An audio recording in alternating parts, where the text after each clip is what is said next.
hats come across as douchey. Granted, they come across as douchey, but we're all supposed to act like this guy isn't a toothless far-left activist instigator seemingly on an opium vision quest? I don't understand.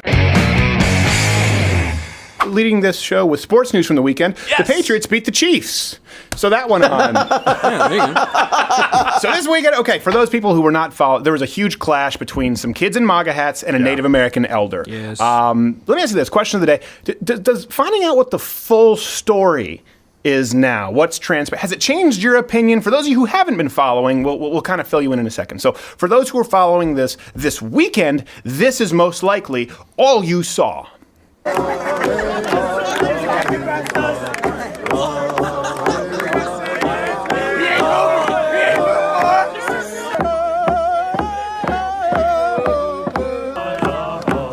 That kid didn't even know he was being filmed. Now, this might seem nonsensical to some people watching, but if you were on Twitter or Instagram, basically everyone covered it this way. A group of kids in MAGA hats surrounded Native American veterans, a veteran specifically, taunted him with chants of build the wall until he cried. That's pretty much how it was covered. There was the outrage mob on... Right? No, there was the outrage mob on Twitter. A single tear like you just saw pollution. Right, exactly. I saw a MAGA hat by the roadside. Also, my drum's out of beat. Meth will do that.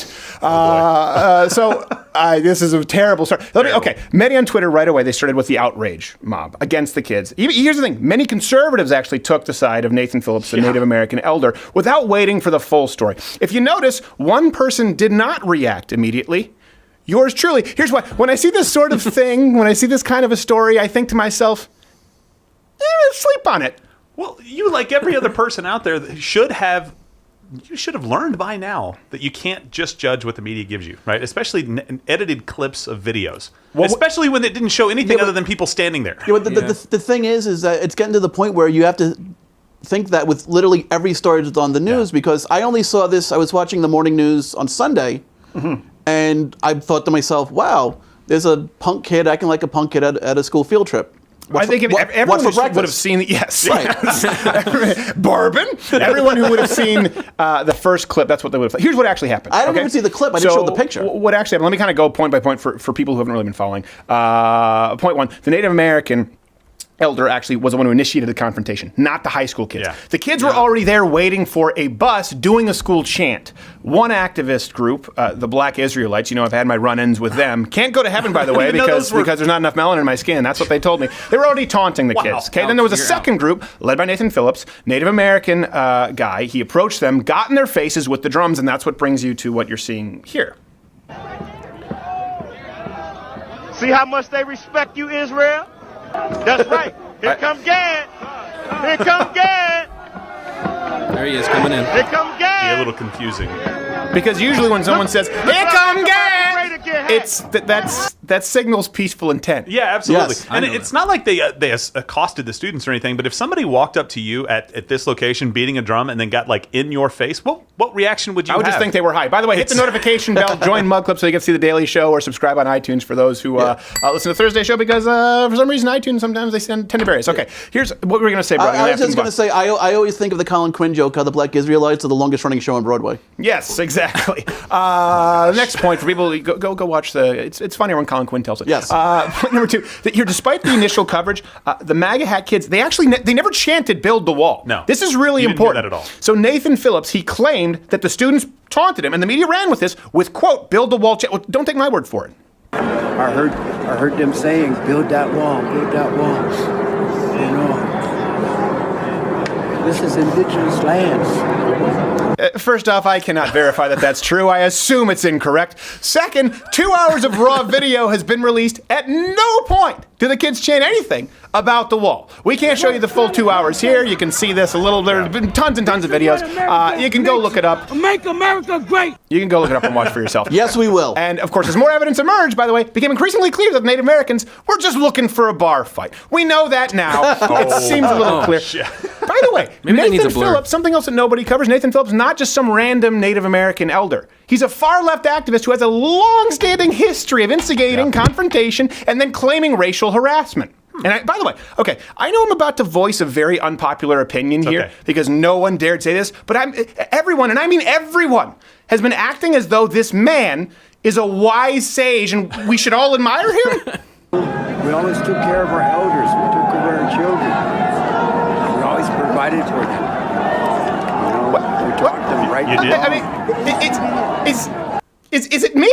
Because if the kids in the MAGA hats come across as douchey, granted, they come across as douchey, but we're all supposed to act like this guy isn't a toothless far-left activist instigator seemingly on an opium vision quest? I don't understand.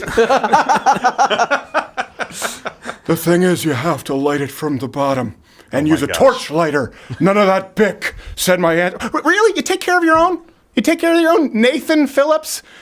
That's a typical Native American Yeah, exactly. name. Yes. It's like Mr. Miyagi, who is also traditionally named Patrick. Hi, Chief Pete Jones. Yes. You take care of... Is that why we see rampant unemployment and drug addiction in Native American communities? Is that why Native American high schoolers have 2 to possibly 3 times more opioid abuse than the rest of the population? They're not faring so well. No. We used to take care of our elders. Have you been to a Native American reservation recently? Does it seem like they're thriving? Like it's the neighborhood that you want to visit to go look at Christmas lights? Not exactly, I would say. Yes, Gerald. It's the train wreck of socialism in progress right now. We get to look at it and go, what would socialism be like if we provided for everybody anything that they wanted? What would that look like? Look at the Native American reservations. Horrible. We take care of our elders. Oh, so you don't need the money anymore. No. We want the dough. Don't get us wrong. We still want you to make it rain and huff Windex.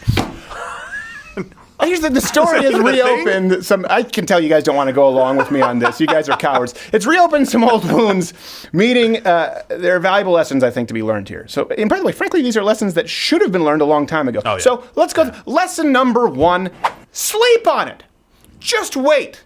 The benefit, okay, let's kind of weigh the pros and cons here. The risk-reward ratio. The benefit of jumping on something immediately is that maybe, just maybe, you break the story slightly earlier than the Occupy Wall Street Facebook page. But that's not worth having egg on your face when it turns out to be false, or even worse, finding out, by the way, that you wrongfully smeared someone, a real person's actual reputation, which is what we run into all the time. Yeah, this is especially true whenever there's a brand new, like, anti-Trump blockbuster. Oh, yeah. Right. Always give it 48 to 72 hours. Yes. Yeah, absolutely. Never holds up. And it seems like they're purposefully ruining people's reputations. You know, like in journalism, you're supposed to wait until you have some confirmation before you break a story, even if it's a huge breaking story that you want to get out there. And people are basically doing it for a few more likes or a few more shares. Or a few more things on Facebook. I think there's more to it than that, which we'll kind of get to in a second after the lessons. But I think you're right. Lesson number 2, I think it's really important, by the way. Unlike the left, who defend their own at all costs, conservatives, a little too quick to cannibalize. Don't jump at that. And I get it. We often criticize the left for refusing to call out their own, and I think rightfully so. Of course. Especially when they pile around with pro-Hitler anti-Semites like Farrakhan. But too far in the other direction, conservatives are not only willing to call out their own, it seems they're overly eager to cannibalize their own just to prove a point. Don't do that. Don't sacrifice someone else's reputation just because of your desire to appear like a reasonable conservative trademark, as I see it on Twitter. Because here's something else. Someone can be a dick, and they can also be right. For reference, see our president. Yeah, and the left's attacks are working because they're making us feel so bad about holding the viewpoints that we have that when somebody in our camp does something seemingly inappropriate, we're like, oh gosh, we have to. Like, their attacks are working. They've done it so many times. Right. It makes us come out against our own people when they didn't even do anything wrong. Well, it's like this term compassionate. I'm a compassionate conservative. Well, hold on, wait a second. What do you mean? You mean that all of the other conservatives who believe in equality for all and freedom of opportunity and freedom across the board, they're not compassionate? What do you mean? I support model cities. Oh, shut up! Come on! And the other thing is, for all the criticizing that we do towards liberals about how quickly they go to outrage, we go from 0 to, oh my God, I'm offended, falling back on my fainting couch really quick. I wouldn't say we. I would say there are some conservatives. Yeah, some conservatives. Have you watched this show? Yes, okay. Have you been present? The longest hire on this show. Did you open the Cosby pills in your bourbon? Lesson 3. I don't know what to do here. Okay.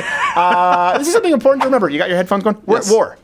Yeah. This is a lesson, by the way, that Andrew Breitbart tried to teach us. The media tries to paint this, and I was watching, unfortunately, CNN on Sunday. I do it almost every Sunday because why? I do it so that you don't have Thank to. you. You should be thanking me. I just But did. they try to say, Trump tries to paint this as though it's Trump versus the media. When It really, is. we're looking. And that's exactly what it is. And it's not only the media versus Trump. It's the media versus anyone on the right. And by the way, it's always been this way. Yeah. The idea that it started with Trump. This whole debacle. It's very similar to when was it Congressman Clyburn? Yeah. I think it was think so, Clyburn yeah. who claimed the Tea Party protesters called John Lewis the N-word. By the way, the media, they played the clip, they ran the headline, and you assumed you heard. I remember this. I assumed that I heard it the first time it ran because they showed the congressman walking up the steps. And then the chyron says, called the N-word. And so what does it do? It tricks you where you go, oh, well, of course, They must they're have done showing it. the clip. He got mad. They wouldn't just silence the audio and say he was called the N-word. They could never do that. But it never happened. No one ever said the N-word, just like none of these kids, none of them ever chanted, build the wall. Andrew Breitbart, by the way, offered to donate $100,000 to the Negro College Fund for evidence that anyone said the N-word. And here's what's important about that. You can go back and watch the people who are kind of new. You came in with the alt-right, kind of this new troll conservative. I get it. I'm glad that you guys are on board and you're developing. But a lot of you aren't familiar with what happened with Andrew Breitbart. They dragged his name through the mud over this. He offered $100,000 to the college fund for anyone who had any evidence saying the N-word. Okay? Here's what matters. There was more footage than you could watch in a lifetime of the walk up the steps from every single angle. Michael Bay couldn't have this many cameramen on the payroll. All right? And it showed the opposite. No evidence of the N-word, which some could say is evidence of the opposite. Because one thing I remember from that time is that was also when Democrats first started. Well, if you were a Jewish Democrat, you happened to get a fact from someone who said a Jewish slur. Right. And if you were a Hispanic Democrat, you happened to get a fact from someone who had a Hispanic slur. And then when Eric Cantor pointed out, it's like, oh, by the way, I'm a Republican, and I have Democrats and people who are against me sending Jewish slurs towards me. All of a sudden, the media didn't care. Right. And when the Republicans like, I got an envelope with white powder in it. Must be some more powder cocaine for you. Look, the retractions that happen after this too don't make any difference whatsoever, right? Once you say it and you put it out there, everybody's like, oh, of course they were yelling the N-word at people. It doesn't matter. I mean, Breitbart did something very laudable, but ultimately, how many people on the left said, oh, maybe they're right? Well, at that point, his platform wasn't big enough to really combat the media. That was the issue that he was running up against. Exactly. That's why we're so grateful for people who joined Mug Club, and we're grateful that we're able to be surpassing the big leftist channels here on YouTube. But if you look at this with the MAGA hat kids, I guess is the story how it's being told. Are we supposed to believe that CNN didn't have the ability to find the full footage? This is honestly, because we did. To do the How basic limited are research, their the capabilities? same media who tells us, by the way, they tell us that they're real journalists, and they go, well, we hate Donald Trump's attack on the press because true journalism, not some bloggers out there with fake news. We matter, and we're the backbone of the American traditional institutions of truth. Really? So we're supposed to believe here that so there are only two options here, okay? Option number one, either CNN and the rest of the media are grossly incompetent. They didn't have access to the clips or couldn't be bothered to do basic research. By the way, the kind of basic research that we do on this, a comedy show. Or, number two, they acted out of malice. They acted in malice in that they had access to the full footage, and they ran the story as you saw it anyway. Probably number two, based on the fact that CNN was still pushing the story the morning after it had already been debunked. Yeah. Well, I would really go with a third option there. Both. I think they're both incompetent and they very have likely. malicious intent. They have a worldview and they're looking to push that worldview, period, no matter what evidence comes against them at all. Yeah, I think this is also the result of when you get kids going to the Columbia School of Journalism looking to be the next Samantha Bee. Because I don't know that that's a thing, but I'll go with you. Not a real I was going to say Jon Stewart, but I'm actually a fan of his comedy. But no. But the thing is that they're attacking these stories not from looking for a place of truth. They're attacking it from a place of we hate Donald Trump. Right. So the normal vetting that would go into like checking to see if these were accurate, like saying, I don't think it's exclusive to Donald Trump, though. I mean, remember Dan Rather? It's worse. And the forging I think it's definitely forging the worse for documents him. with Bush. It's always been like this for the right. I think it's definitely been worse for Donald Trump. Yes. They're not even pretending to. Well, because he's not going 100. silently into the night, because Donald Trump is calling them out for it. And I don't think, and I know you were not a big fan of President Trump, and I certainly wasn't in the primaries, but I will say this, at this moment in time, I don't think that any other candidate, had they become president, would have highlighted the media for their dishonesty like he does. Absolutely. I think he's a lightning rod in that Well, respect. and they blame Donald Trump for the division. He is a result of the division that they created, Right. at least in part, right? Their part of it created Donald Trump. If they're pissed at anybody for Donald Trump being president, they need only look at themselves. Right. Yeah, you do this enough with the MAGA kid and the Native American story, and you say, look at this, and then what you end up with, you say, what do you think about Alexandria Cortez? And Donald Trump says, who cares? That's what happens. Yeah. You end up with, who cares? Screw you. But you said the MAGA kid attacked the old Redskins, so I don't care what you have to say. That's what happens. And by the way, yes, we should be reasonable. Okay? We shouldn't have a herd mentality of disagreeing with our opponents just for the sake of disagreement. But compromising just for compromising's sake is just as shameful. You don't become, this is what bothers me when you see conservatives cannibalizing themselves. You don't all of a sudden become reasonable by randomly agreeing with the left every once in a while. By like, well, I'll throw them a bone because the kid had a douchey hat. That's what happened here. Many on the right forgot that the media is waging a war against us. They wanted to appear reasonable. They wanted to appear even-handed as opposed to looking for truth. So they sided against these high school kids who did nothing but really stand and smile. Honestly, I get it. I get it. Privileged white kids, we're all supposed to hate them, wearing a MAGA hat, and he has a shit-eating grin, so we're supposed to... I understand that, but the truth is, this really isn't all that different from any kind of a civil rights protest where they say, don't be violent, just stand and smile. If the Native American were holding a rifle and he were putting a daisy in there, it would be an iconic picture. Well, I mean, not for him, because he's white. Right, no, exactly. And he just get run over with a tank.